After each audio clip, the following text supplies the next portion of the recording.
Hello YouTube, Blue State Refugee here. Today we're going to make a frittata. I had some leftover vegetables from earlier in the week, and I thought this would be a great way to use them up. If you've never had a frittata, I have a toolmaker friend of mine who described it as a big fluffy egg. And it's actually quite good, and it's stuffed with all the good vegetables. I mean, you can make it as healthy or as not healthy as you choose. I'm going to try to make it a little more healthy today. And it's a good way to get your veggies in.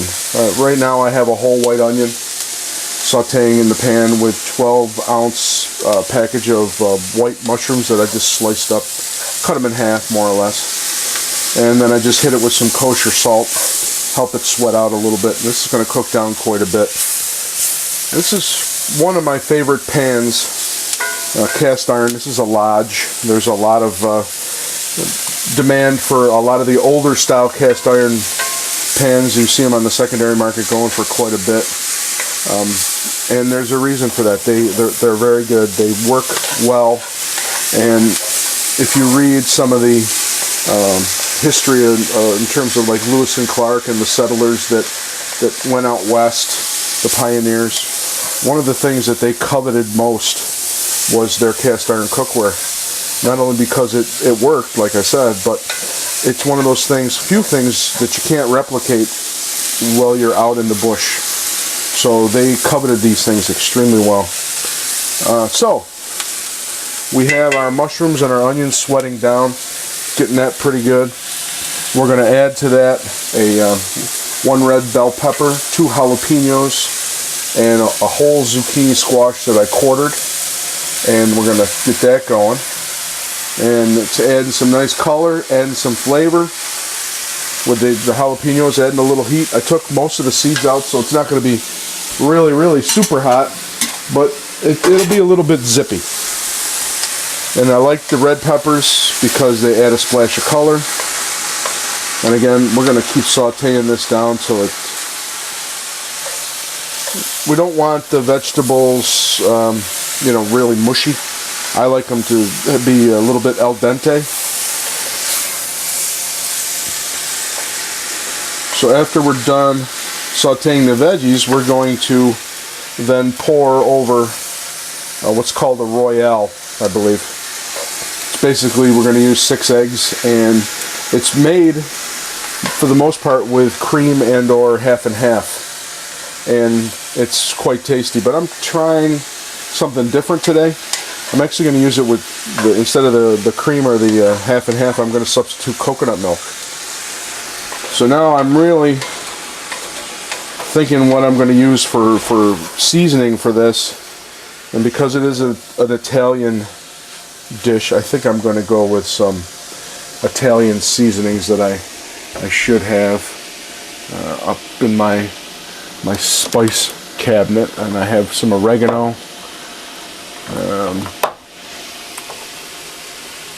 I have thyme. I have some oregano. And actually we have a little fennel, which might go well.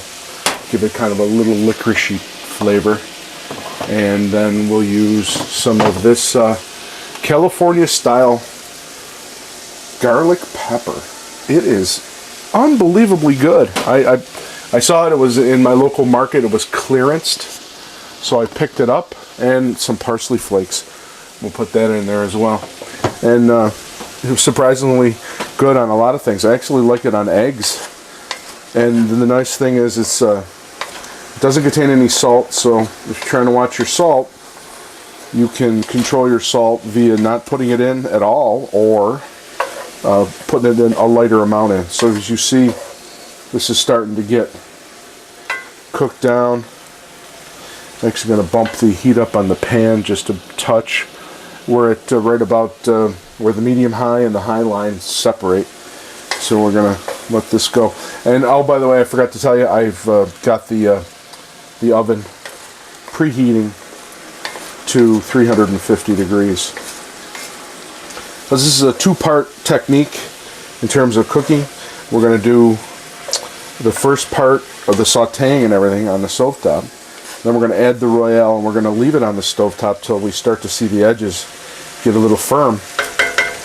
And then we're going to pop it in the oven for about 35 minutes, 30 to 35 minutes, to let the egg mixture completely set. So at this time we're going to start adding some seasoning, and I'm not a big guy in terms of measuring, so basically I put in what I think it's going to need, and that's how I do things.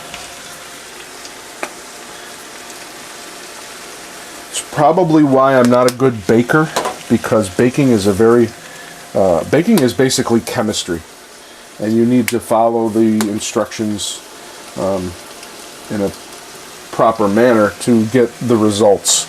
And never really had that knack. Much better cook than I am a baker. So now we have everything in there, and we're just going to give it a couple shakes of this. And remember, you got to over season that, because when you come back with your egg mixture, that's going to be plain, and that's going to absorb a lot of your seasoning. So don't be afraid to spend the extra herbs here in this process. And it smells delicious, by the way.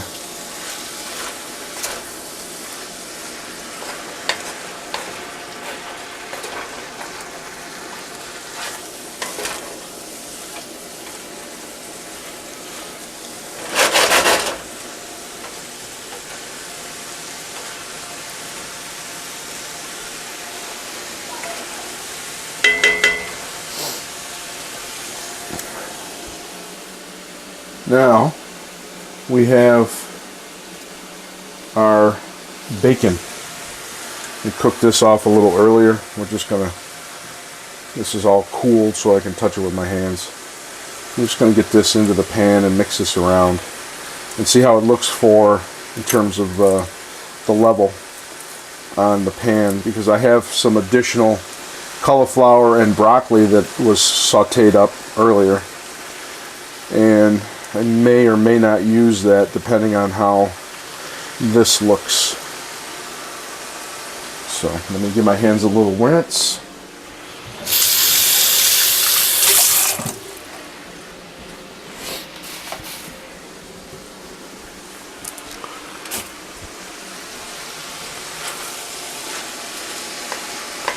Oh yeah, this is nice.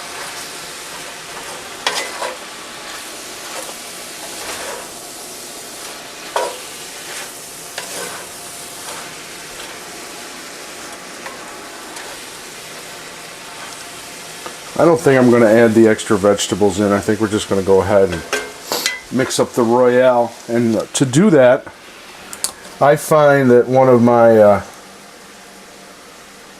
blender bottles from protein shakes works really, really well.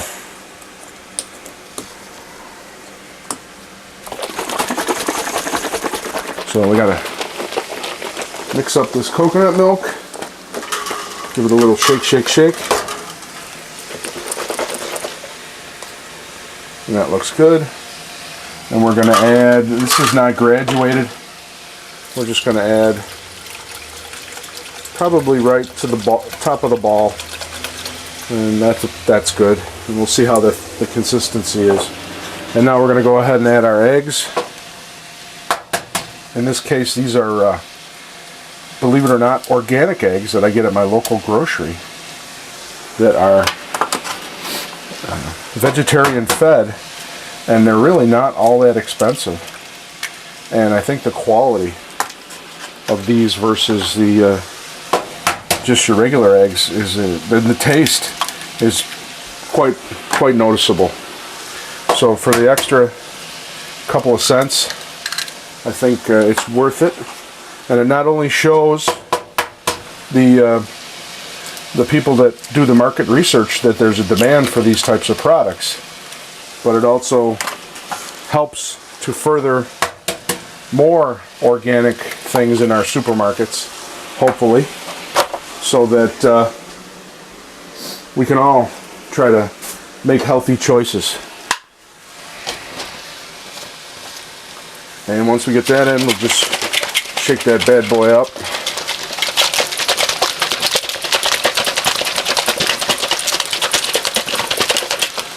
And that looks pretty good.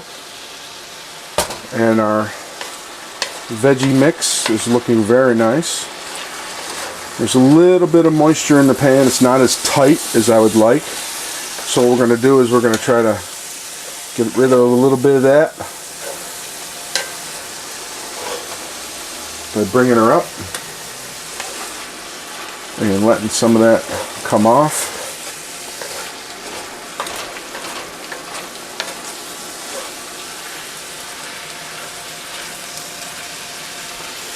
You can also throw in I've thrown in a couple hands of spinach on the top of this, and it's really good. And spinach is one of those things that I think I don't eat enough of, to be honest with you. And yeah, so like anything else, it's baby steps. You want to eat healthy, you want to be fit and active. Diet is generally 80% of bodybuilding, from what I understand. So if you can kind of master that component and save maybe one cheat meal a week on date night with you and your wife, then I think you're farther ahead. So we're going to then turn this back down because we don't want to burn anything. And we're going to add the Royale slowly. And I like to add it in the center and let it find its own level. And it'll seek out all the nooks and crannies that are in that pan with the vegetables. And then we're going to let it just go ahead and coast like this till we start to see. We're not going to move it or anything. We want to see that start to firm up a little bit. And let me get my oven mitts. My oven is ready now. So once we start to see the sides, like I said, setting up, then we can go ahead and pop this in the oven. Now this is a good opportunity now, if you were so inclined, to top it with some grated Parmigiano Reggiano cheese. You could put some shredded cheese on here, and everything would be, whatever you want to make it. This is a really dish that you can customize and make it however you like it. So you don't like mushrooms, don't use mushrooms. But the thing is, it's great for keeping the leftovers from going in the garbage bin, and to make sure that you utilize all your food. I really hate wasting food, so to me this recipe appeals to me. So now you can see that we're starting to get some bubbling in the center over where the burner is, and then on the sides, and we're looking pretty good. You take a spatula and kind of pull the sides in like you're making an omelet or scrambled eggs, but we're just going to leave it. We're not going to touch it. So there's less things to wash when we're done. So if you noticed, even though I used a couple of bowls, everything was in mise en place. I cut everything all at once, and it makes it easier. And this is one of those things that you pull some leftovers out. You can make this after work if you're tired, and it's still a healthy, delicious meal.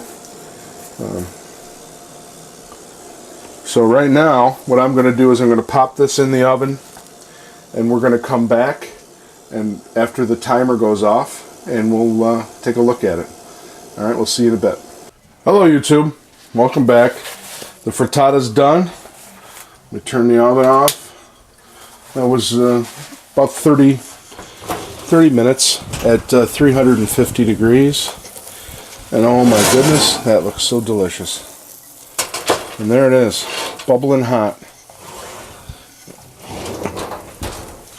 So, as you see, this makes a lot of food.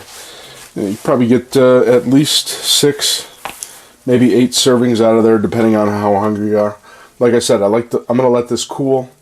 I like to either serve it just warm or at room temperature. I think it makes a great idea for a brunch or a dinner on the run or a quick breakfast out the door. Slice it and go. So if you found this video of value, please like, share, and subscribe. Check us out on Facebook, Blue State Refugee, and I'd look forward to seeing some of your comments, and perhaps maybe if you've made a frittata, you can post a video response of what you like inside of yours. And always, I like to close my videos by saying, if we don't think free and act free, we'll never truly be free. So long live the Republic.